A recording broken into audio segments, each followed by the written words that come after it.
You are watching the Directing Animation Livecast, hosted by me, Scott Weiser. I worked as a character animator on projects for DreamWorks, Fox, and independent Directing Animation Livecast, hosted by me, Scott Weiser.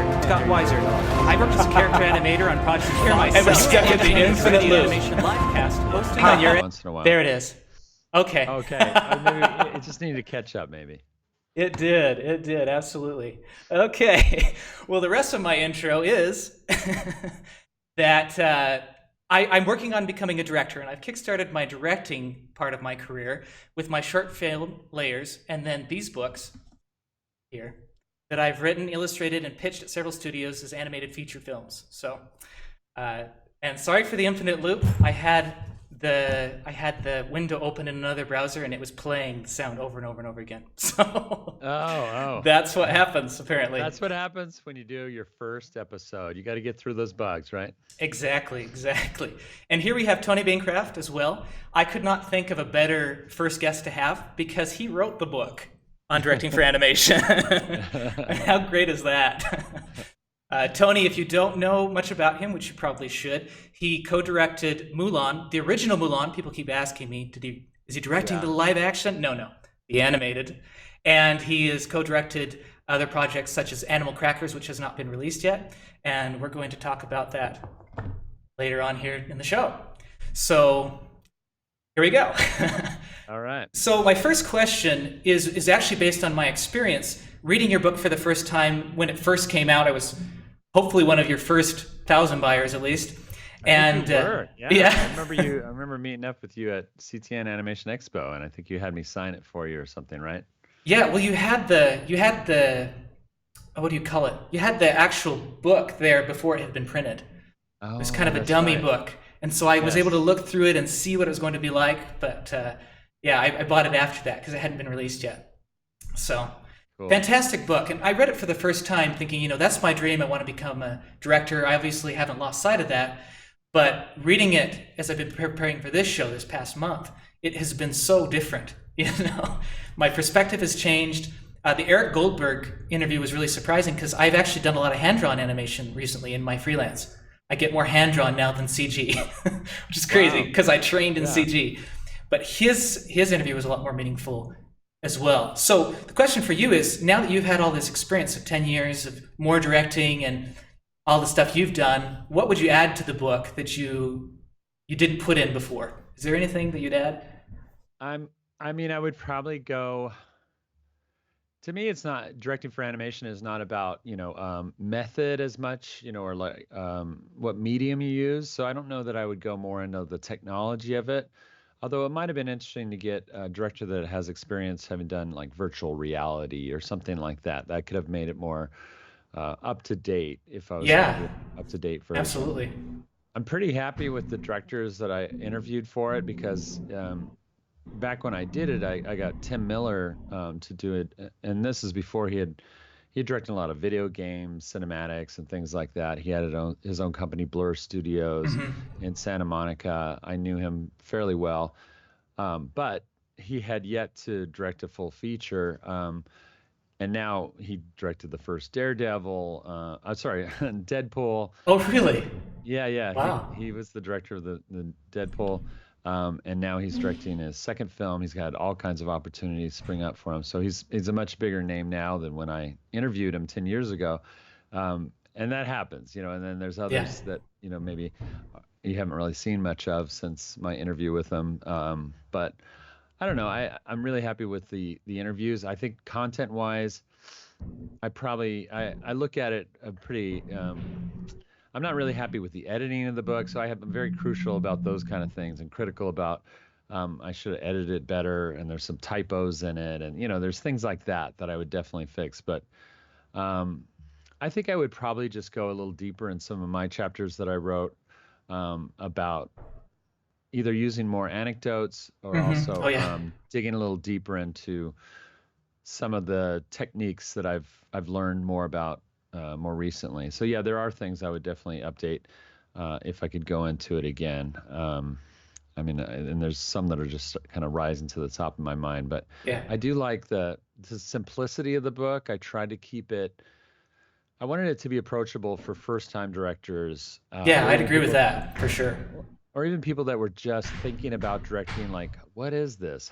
What does a director do in an animated film? Because that's what really that was the impetus for the book. Yeah. Because I would go to family reunions or parties or something like that with non-industry people, and the question would always come up. I know what a live action director does, but what does a cartoon director do? I mean, characters aren't alive, so how do you direct them? I mean, it was just some of the lamest questions, you know. Yeah, yeah, Uh, yeah. and yet it really kind of told me that people just don't understand. It's a mystery to them what an animation director does. So I wanted my book to be fairly basic so that anybody could pick it up and get an appreciation for one, an appreciation for what a director does in animation, Yeah. and two, the differences too. There's different kinds of directors and supervisors and roles and titles. I tried to get into that, and then three, in a very simple way, kind of take somebody through what I think are some of the more important elements that a director does in animation. But certainly it doesn't dig real deep into a how-to or something like that. Yeah, exactly. And that's part of what I'll cover here on the show. And actually, I like that you mentioned the virtual reality because my next guest is a pro in virtual reality. So he has a Nice. virtual reality studio. So we got you covered there. Good. And as far as the typos in the book go, I did notice them. But every time I see a typo in an author book, I kind of almost cheer. Oh, really? Because I'm like, they do it too. I cringe. I'm just like, Oh, well, yeah. I hate to say it, but I blame the publisher to a certain degree because they had an editor on it, and I don't think the editor ever read it or edited anything. Yeah. I don't know what the editor did or why we even had one. I Yeah. really don't. Maybe they had another pet project or something, another passion project. Who knows? I think so. Yeah. That could be it. Well, awesome. Well, there was another thing that you pointed out. I liked the interview from Tim Miller a lot. He's very passionate, you know. He is, and he also is one that curses a lot. Yeah. And I can't remember. I think we made a choice. I wanted to keep the book, a little more family friendly, Yeah. again, for introductory for people that are just learning. I didn't want to blow them away with the full Tim Miller. So we edited out a lot of language in that, but it certainly comes through that he's very opinionated and yeah, very passionate about what he does and how he thinks and stuff like that. Yeah. So it is what makes him successful. And he's very driven in that way, but he also comes from a different world. I mean, most of us Yeah. Disney animators, Pixar animators, or whatever that have gotten into directing have kind of come up through the ranks of happy-go-lucky, family-friendly films. And Tim is one that's like hardcore video gamer, and he's into kind of some of the darker, more adult sides of animation, Yeah. and it shows. I mean, he's the one that put together also on Netflix. He oversaw and directed several of the episodes, but also all of them in general for I think it's called Love, Death and Rockets, Robots. Love, Death and Yeah. Robots. Yeah, that's Tim Miller. Okay. And so he did some of those shorts, but he also oversaw the whole project, got it going at Netflix, and now they're doing a second season, I guess they're calling it. Yeah. Yeah. I like that him being so passionate doesn't mean that he's not great to work with. I have one of my favorite animators who I worked with at Rhythm and Hues, my first animation job. He worked at Blur a lot, and he went back to Blur, I believe, and he just loved it there. He just talked about how awesome Yeah. it was to work there and how he loved the environment, and he liked that darker side of life. So Yeah. he really enjoyed that place. I think it's kind of his happy place. He was really passionate about the Goon project. I think he helped a lot with the Goon Yeah. tests, animation For tests. those don't know, yeah, the Goon is a comic book, and Tim Miller was raved about it. He loved it, so he tried to develop that, did a Kickstarter and stuff, and there was an animated trailer that they created for it, which I loved. I thought that was like incredible when I It first was saw that. amazing quality.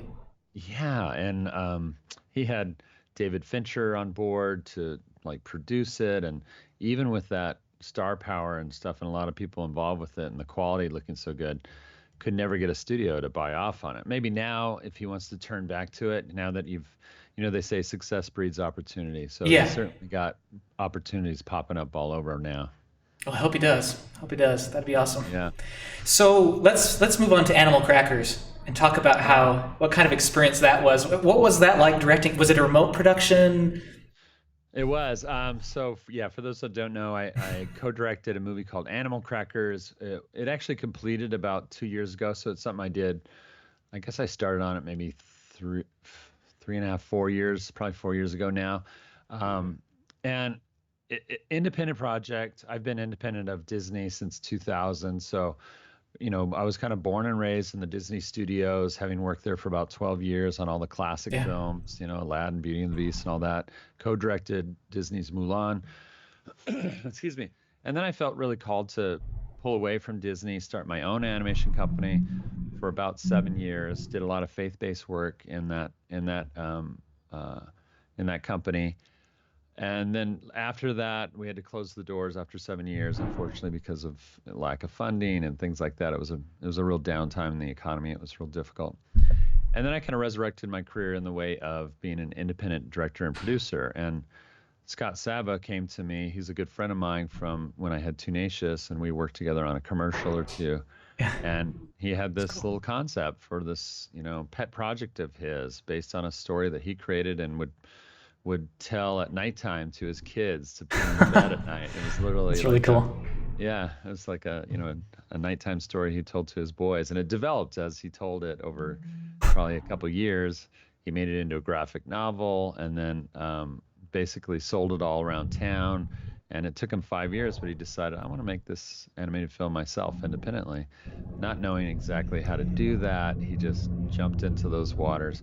Part of it was calling me up and asking me would I work on it as a director with him, and trying to use the fact that I did Mulan and worked at Disney and stuff, helped him get the funding independently. And then we started on this journey, and it was probably the most fun I've had on an animated feature since Really? Mulan. Oh, okay, Yeah. since Mulan. Yeah, and in some ways even more, much more fun than doing Mulan because it was independent, because it was such a renegade virtual studio that we could kind of create and run ourselves. We didn't have, even the investors that put money into it didn't have the authority, contractually to give us input creatively. Yeah. So we really had 100% control, and I'd never experienced that. That's not how it is at Disney. You're directed by committee largely. There's large groups of people and executives that have say, and there's marketing people knocking on your door and licensing, whatever, all these things that kind of dip into what you're trying to do, and for better and worse. But on this one, it was like, we are out there on our own. There's nobody else to help us make this movie. And you know what? That's not a bad thing. Let's follow our instincts. Let's just go out there on a rope and see if we can make it across. And we did. And it was such a joy to work on. We worked with such a talented crew. But as you said, it was largely a virtual studio. We couldn't afford the brick and mortar and all that. So what we did was we set up a little animation studio, basically an office large enough for 4 or 5 people. Okay. And we housed ourselves at LA Studios, which is a recording studio down here by Universal Studios in Universal City. Nice. And so we would literally go downstairs if our actors were coming in to record or wanted to do scratch dialogue. Yeah. And we could use the recording facilities, which were, used by Disney and DreamWorks and all these people. And it was, a professional thing there. So our audio was always great, and we had a place for that. But we also had an office upstairs that was our home base, and that's what really helped. That's great. Wow. Now, how was it directing remotely? So you had the core team, and it's actually how I've thought of setting up the productions I've been pitching. There's a core team, and then you have everybody else remote. Yeah. How did that work out? Surprisingly well. It was my first kind of virtual studio experience, so a lot of it we were making up as we went. Yeah. But I gotta say, what it afforded us is that we could, and the good and the bad of it, we could reach out to people that I knew very well, having worked with at Disney and Pixar and DreamWorks and Sony. Yeah. Top professionals that we called up and said, hey, we'd love for you to work on this. And pretty much they all said yes. Only they weren't going to quit their day jobs for it. so they had to work in evenings and weekends. It was a freelance gig for them. Oh, okay. And the con of that is, the pro of that is we got really top quality people. I mean, Yeah. great designers, great storyboard artists, all that were at our fingertips. But the con of that is that it's really hard to control from a schedule standpoint, Yeah. because this was their second priority. This is not their Right. first priority. Their first priority was their day job. Their second priority was Animal Crackers. And actually, we were probably third, fourth, or fifth on their list after family Yeah. and other commitments that they had, and maybe even other freelance that they had. Yeah.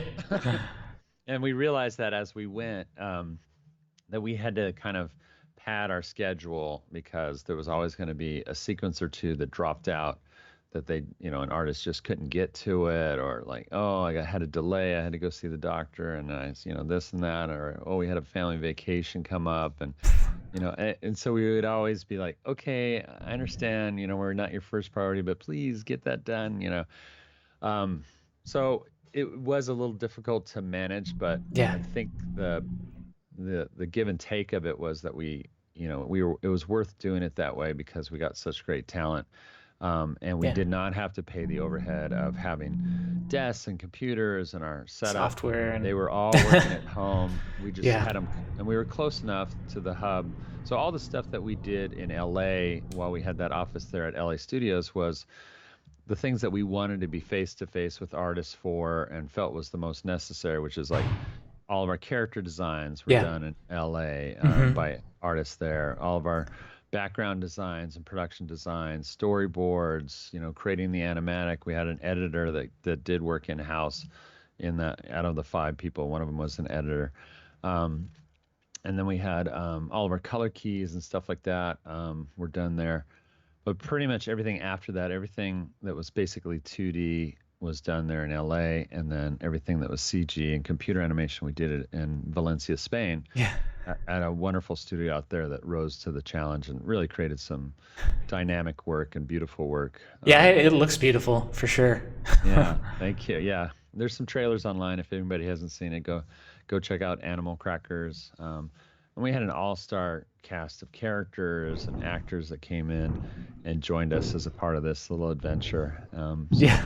I'm really proud of it, Yeah, there's a lot there to be proud of. And I really like, I found Scott Sava's attitude to be very refreshing in the YouTube comments on the trailer. Because I guess there was some sort of distributor deal that went awry, and he's commenting, and some people said some negative things, and he was able to flip those to be very positive. Like, thank you so much for your feedback. I'm glad to hear whatever you have to say, no matter what it is. Yeah. And it was remarkable.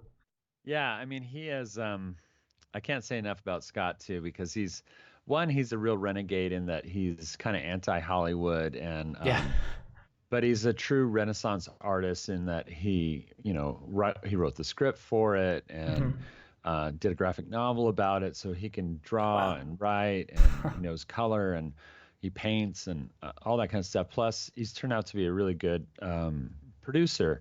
Yeah. Although the only thing that I would say critically about him is that sometimes his anti-Hollywood and don't tell me how to do things kind of attitude can ruin some deals also. But we did have, being an independent without a brand name is very tough these days in Hollywood. And it is. Hollywood wants to take advantage of the little guy. And so we've had a lot of offers to distribute Animal Crackers in the US, and a lot of them have gone awry because they were either smaller studios, distribution companies that promised a lot and then underdelivered, and we had to fight them to get out of contracts. So that has happened at least 3 to 4 times with just bad situations where, as much due diligence as we did on our end, there was always surprises of them trying to take advantage of us, and that it was to the point where we just couldn't work with them. And Scott, particularly, being the renegade that he is and wants the best deal all the time, no matter who he is, or the lack of brand that we had. Still demanded, the sky. So there was a lot of offers that were turned down or changed, or, we had to sue several studios just to get out of a contract. And that took, some of them took a year and a half just to get out of. And 6 months here and 8 months there, and you go down a certain track and then it just doesn't work out, whatever reason, and then it takes time to get out of that direction and try and go in a new one. And all the time, the worst thing that happens in Hollywood is that, and I guess I can understand this, but you can become cursed as a project after a while and kind of stinky. Like, well, what's wrong with that project that even though it looks great, there surely must be something wrong with it if it hasn't been released yet.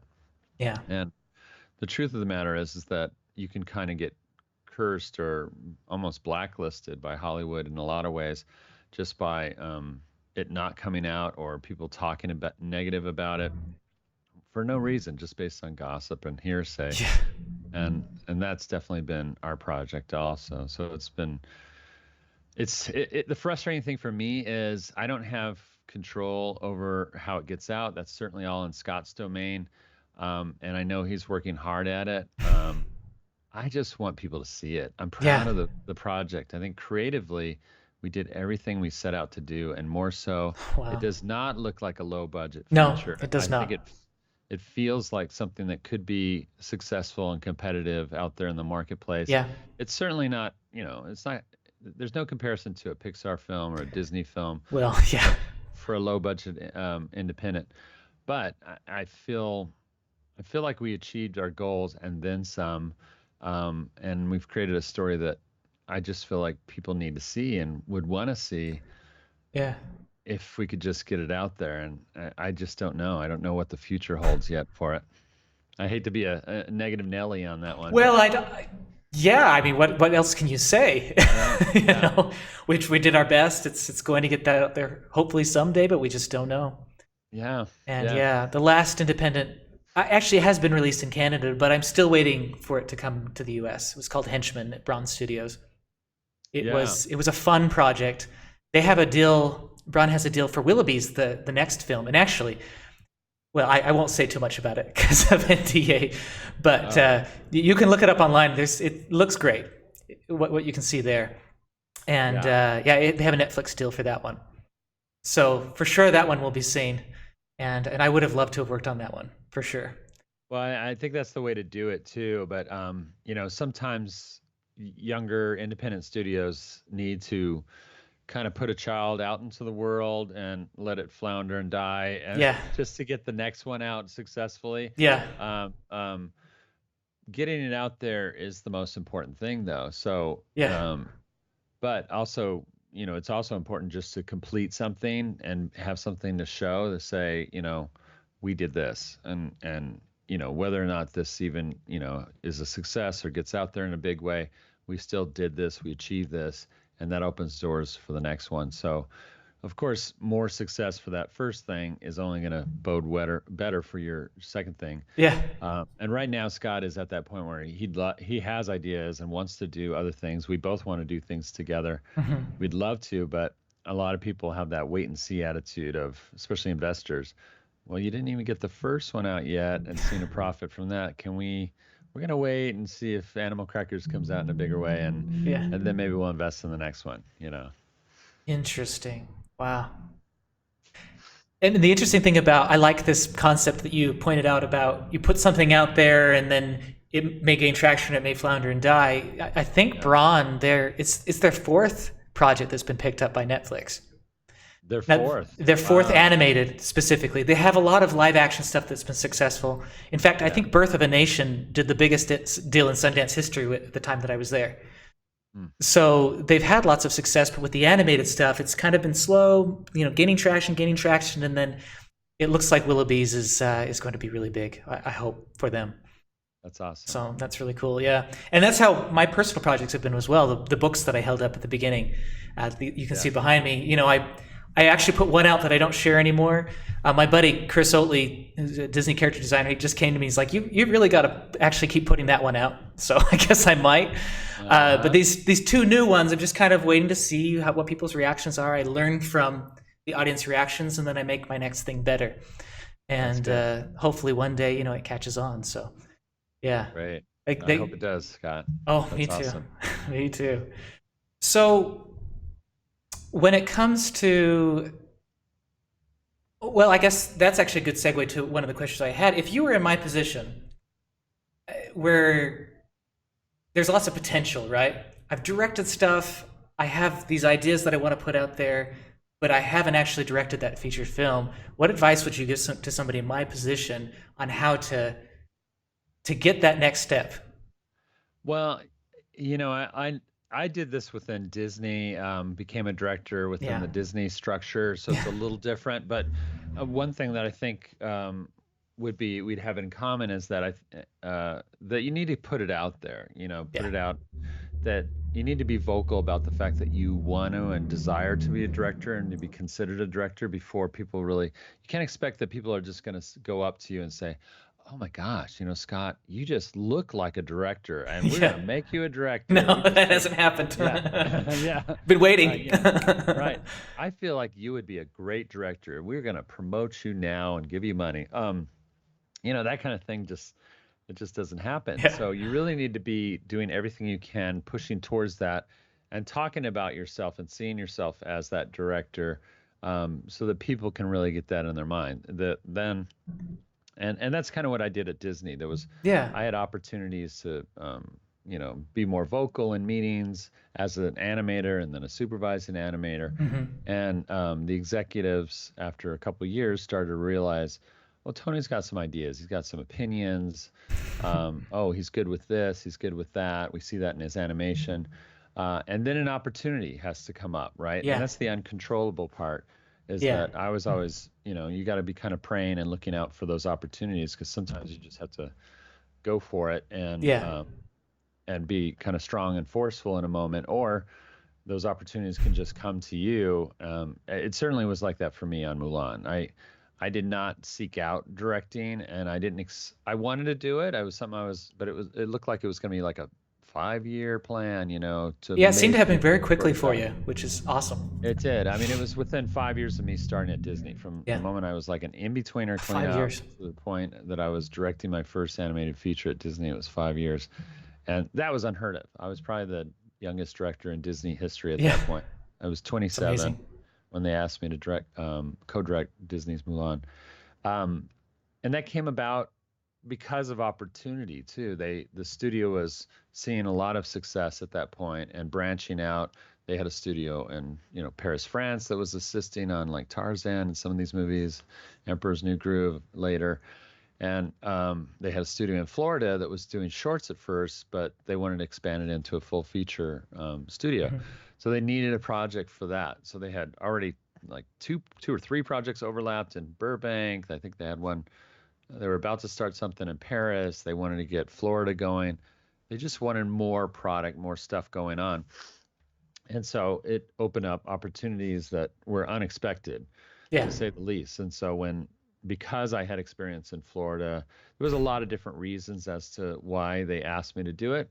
But when they did ask me, I was kind of bowled over. I was like, it was like one of the biggest moments in my life. Yeah. Asked by Disney, and some I didn't expect. And I certainly didn't take it lightly. I had to pray about it, talk to my wife about it, Yeah. and it meant moving to Florida or back to Florida. We had started in Florida and then moved to California to the Burbank studio, and then it meant going back to Florida for that first feature. So it was one of those opportunities that just bowled me over, and I just knew I had to take it. I was totally afraid, very scared about what I didn't know, Yeah. for good reason. But it doesn't.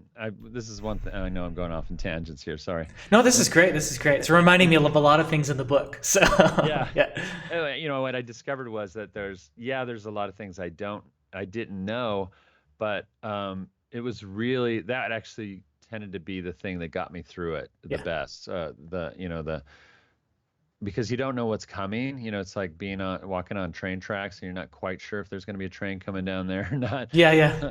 You're fearful of that. Well, anytime there could be, but not knowing exactly what was going to happen next was probably what got me through it. Because I think if I knew everything that was going to happen to me and how long it would take to do things and how difficult it would be, and trying to earn the respect of staff and communicate my vision over a long duration of time, if I knew all those things were coming my way, I think I would have just been not being able to get out of bed in the morning. I would have just been Yeah. cowering in the corner probably. Yeah. Ignorance is something that really boldens you, and it certainly did for me. It does, and it does that for me as well.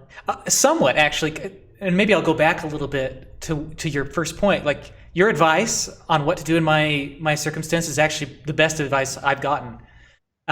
Because, putting myself out there was something I really hesitated to do, because I thought, if I do that, then I won't get animation work. I actually had somebody at the beginning of my career who said, I told him I wanted to be a director. Very early on, I was still in animation school, and he said, don't tell anybody that. They'll roll their eyes at you, and think that you're too big for your britches or whatever. And so for a long time, I would kind of subtly hint at it, or if I knew somebody well enough, I'd say, this is actually what I want to do. Or like I said, I wrote this book, and I wanted to pitch it at a studio, and then I ended up at a studio that asked for pitches. So then I went and pitched it, Yeah. And but it wasn't until recently that I took Chris Oatley's Dream Machine course on marketing yourself as an artist that I realized I really need to be bold and speak out and say, this is what I want to do. I've done creative directing in a marketing company before. I've done all this stuff. I have these skills. I need to put myself out there and I finally totally agree say with that. And I'm sorry that you had that friend that gave you that bad advice. Because it's okay. To me, that putting yourself out there and being bold about your desires and wishes is exactly what producers, investors, other people are looking for in a leader. Yeah. That's truly what you are as a director. You're a leader, and a leader needs to be able to be, to be able to, not in a conceited way or anything like that. They certainly need to be subservient to their crew. I believe in all those things, but they have to be able to envision themselves as a leader themselves. Yeah. And be bold enough to be able to speak into the world what they want.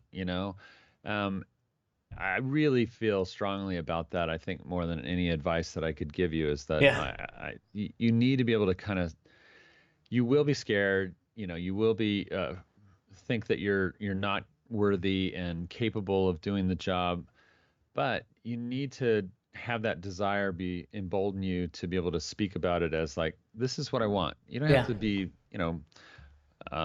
conceited about it and say, I'm going to be the next Steven Spielberg or James Cameron, watch out, because here I come. That's obnoxious. People don't like that guy. That is a bit obnoxious, yes. Yeah. And you haven't earned that right? So No. I think it's always a matter of judging where you're at, but also projecting forward enough to say, this is what I desire. This is my goal. This is what I'm working towards. Yeah. And there's nothing wrong with that. That's awesome. That's great. And you, I had a thought and I lost it because I got listening to you. There is a happy ending. So there is a happy ending to that story with the friend who told me that. Okay. He saw the stuff. It was around the time where I did Vanishing Ink and that sort of thing. He saw that stuff, and he actually ended up offering me a job because of the energy I had. He could see like there was something going on. There was the spark of creativity that was burning. Yeah. He's like, I need you over here, and so he did give me a job offer after that. So. Well, yeah, he said, oh, this guy Scott, he's got ideas. He's thinking ahead. He's not trying to lay low and have things come to him. That never is a good idea. You were going forward, you had ideas, you're writing books, you're coming up with projects, you're putting yourself out there by doing all those things. And that's the best way to put yourself out there is to actually make things and do things that people are starting to notice. Then you're not just like, it's not all talk and you beating your chest going, I'm a great director. And then people will be like, well, what are your ideas? What have you done? Do you have any ideas? Well, it's like what you said in the book, people don't respect you because of the title. Even if you're at Disney, you're the director, they're not going to say, oh, he's the director, so I suddenly have respect for him. It's your actions. Yeah. That earn that respect. Yeah. And I would almost say develop that respect over time. And I think people need to see that especially your staff, your employees, if you will, they need to see that you're in it as deeply, if not more so, than they are. You know, they want to know that you're committed to the project, that you're passionate about it, and all that. That's what's infectious. And it comes from the top down. And then they give you respect. If they respect that, they respect that you are into the project, and they're 100% of the time with them side by side. It's awesome. So let's shift gears a little bit. I want to talk a bit about this panel you hosted at Lightbox. The new. Are they calling it an animation expo? Are they calling it a art expo? I don't know. It really did feel like, yeah, it was the very first one. It was this weekend. That's why I'm a little drained and energy low. Forgive me, audience. But you seem relaxed and at ease. Mellow, yeah. Mellow. Like ready to fall asleep at any time. Yeah. It was this weekend, and it seems to be, they're not calling it this, but I would label it as an entertainment arts convention. Okay. Because there was because Bobby Chiu is one of the founders of it, and he brought in a lot of the talent, his friends, and he comes from that world of concept design. Mm-hmm. So there was a lot of digital artists, a lot of concept artists, like Marvel painters and stuff like that, doing superhero stuff. So it was definitely outside of what I would say, like, say, for example, CTN Animation Expo has created a reputation or a brand for itself as being more character animation driven, story, character design, visual development. But concept design is a little bit more like VFX. There was a lot of gaming VFX artists there. Yeah. At Lightbox. So I felt like it was different enough that that both CTN and Lightbox could happen, and exist in the same reality. And we hope they will, because they're just both wonderful. Yeah. This will be my 10th year at CTNX, and have you gone all 11 years? I missed one. I got sick at the last minute, and so I've gone 10 out of the 11. Gotcha. Wow. Well, then I'd never made that connection until now that CTNX doesn't focus a lot on VFX. No, it doesn't. But I had never, it really doesn't. And gaming, largely, there's very little. Yeah, there's not a lot of, last year was the first time they had a virtual reality, whole area, the whole room was virtual reality. Yeah. And that was pretty awesome, very awesome experience. Yeah. But interesting. That's fun. Yeah. So So sorry, back to the panel you asked me about. Yeah, I wanted to know your insight from the panel. So on favorite Saturday insight. At Lightbox, I hosted a panel on directing for animation. I think it was called Clarity of Vision. It had a longer title. But really it was just all directors from animation. There was 4 plus myself. I hosted it and asked kind of questions. It was like Chris Sanders from Lilo and Stitch and How to Train Your Dragon and Croods. He was on it. Yeah. Clay Cadis, who did the first Angry Birds, and Christmas Chronicles, which was a live action film for Netflix. Awesome. Trisha, drawing a blank on her. Trisha Gum, she co-directed the new Lego Movie 2. Okay.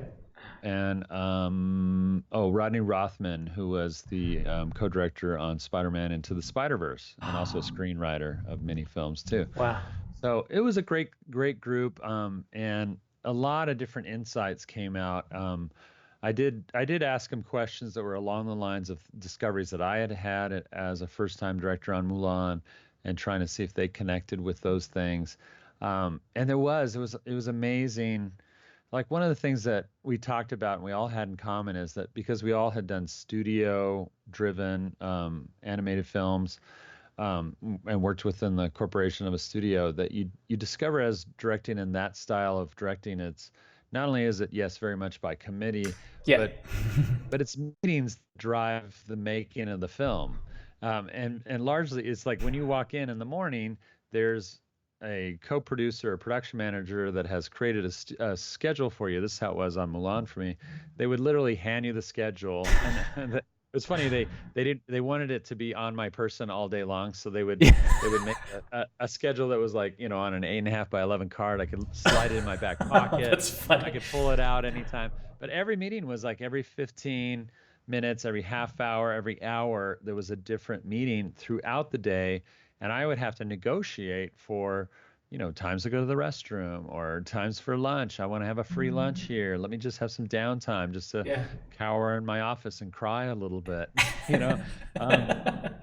and we all had that in common. All the directors chimed in really quickly and said, it really is directing a film via schedule. And it's like, that schedule can really drive, okay, well, at 8 a.m. or sorry, it's more like 9 or 10 a.m. I'm gotta go to animation, and we're gonna do dailies, and then there's Sweatbox after that, and then I got to see the layout team, and then there's color, and and you realize that, okay, I need to get in front of this. As a director, you got to have the ability to go, okay, production is really driving this, and the needs of that production pipeline is driving this, but it's not a creative working environment. There may be times when I need to go, I'm in this meeting over here talking about layout, and it spurs an idea for an animation fix on the same scene. I need to be able to go and immediately talk to an animator because Yeah. they're in the middle of that scene, and I want to give them a note, or I want to give them an idea that I just had. And that was the hardest thing to do, because they're like, no, we got to finish this meeting, and we'll try and, put in pencil in 15 minutes. I'm like, I got an idea right now, and I need to discuss this immediately. Let me just hold off. And that was the hardest thing to do, was to kind of take over my own film. And Yeah. because I thought it was better for the creative workflow as opposed to the production workflow. Yeah. Well, then that gives me some interesting ideas on remote and how you could solve that sort of problem. But we actually are kind of coming to the end of this, and I wanted to do something that I want to do on every show, and this is part of my core mission as a future director, and we'll call it the Get Wiser moment. Maybe I'll have a jingle someday for it. Who knows? But yeah.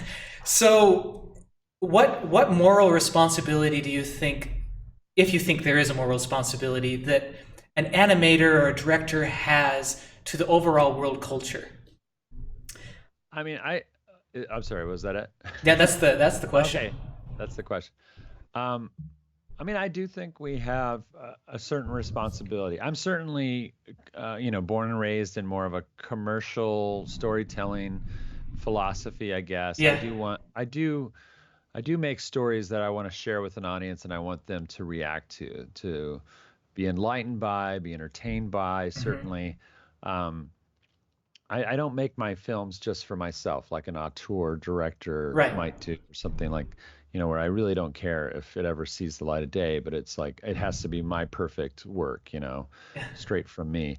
I'm very much happy doing commercial types of stories and all that, but I want to make sure that everything that I do has a certain take on it, and a certain morality and lesson learned theme to it. Yeah. And that's what was great about working at Disney, is that they had the same philosophy all the way back to Walt Disney. He wanted to make sure that there was some lesson learned that the character goes through on their journey, and they come out better on the other side. Most stories, in the Joseph Campbell type storytelling structure, most stories have that anyway. That's built into how we as an audience, as humans, how we're kind of programmed. The Bible tells stories all the time. Yeah. And Christ told stories that always had a moral to them, a value to them, a lesson learned. And that's something that Walt Disney always put into his movies. And it's something that's become the tradition, not only in animation, but in Hollywood, that there is something where the character goes through an arc of change and comes to be a better person, or there's a better outcome for them because of the journey that they go on. And I'm just a real big proponent of that. And I want to see that go out into the world with positive messages, positive themes. And, most of them largely at Disney have to do with love, or understanding each other, or family, or things like that. Yeah. Those are all the popular universal go-tos. But I think those are exactly the kind of themes that I want in my work and have strove for. I also have a real big Frank Capra influence. Frank Capra. Oh, I love Frank Capra. Oh, Yes, he's one of my favorites. All-time favorite director. If I've been asked that question, like, who's your biggest influence, and I've always said Frank Capra, because his stories really are about, and he has an overall theme that you see in most all of his films that are, the little guy can make a difference. One person can change what's happening in the world, or the dynamic of at least their world around them. And that's definitely the theme of Mulan. That's the theme of Animal Crackers. It's always part of the stories that I like to tell, because I like that message that we can have an impact on this larger world by either being driven or being ourselves, being true to who we are, will be the biggest way to influence this world in some way. I love that. And I completely agree with everything you just said, too. So that's wonderful. That's the perfect note to end on, yeah. That's my wiser moment, or whatever you call it. Get wiser moment. That's my get wiser moment. Awesome. Get wiser! Yeah! So where would you like people to connect to you and follow you on Instagram, or? Yeah, that'd be great. I mean, it's I funny. put your Instagram down in the notes? show notes already. Yeah. Okay, good. So Instagram, I'm Pumbaa Guy. Twitter, I'm Pumbaa Guy 1. I guess it was already a Pumbaa Guy. I don't know. On Facebook, probably the best way is the Bancroft Brothers. We have a Facebook page because we have a podcast, the Bancroft Brothers Animation Podcast. I'd love for people to check that out too, where we interview different people in the industry. We talk largely about our own careers and paths and learning and stuff like that, all related to our art and passion for animation. So check that out. I have a book, Directing for Animation. It's still available on Amazon.com. There it is. All right. And I'm on Weibo now, which is like the Chinese version of Instagram and Twitter. Weibo is very popular in China, so I just joined Weibo also. So for any of the Chinese listeners out there, check me out on Weibo. I'm Pumbaa Guy. Awesome. Yep, and you can follow me by subscribing here on the channel, or you can scottweiser.com/follow, and Weiser spelled W-I-S-E-R. I'm not German, but I think I have some German in my blood somewhere there. Yeah. But yeah. And this is the only time I can use this because I know it's your catchphrase, but I'd love to end the same way you guys end your show. You want to do it on the count of 3? Sure. 1, 2, 3. Animate from the heart. Yep. All right. Take care. You've been watching the Directing Animation Livecast. Copyright Scott Weiser, LLC, 2019.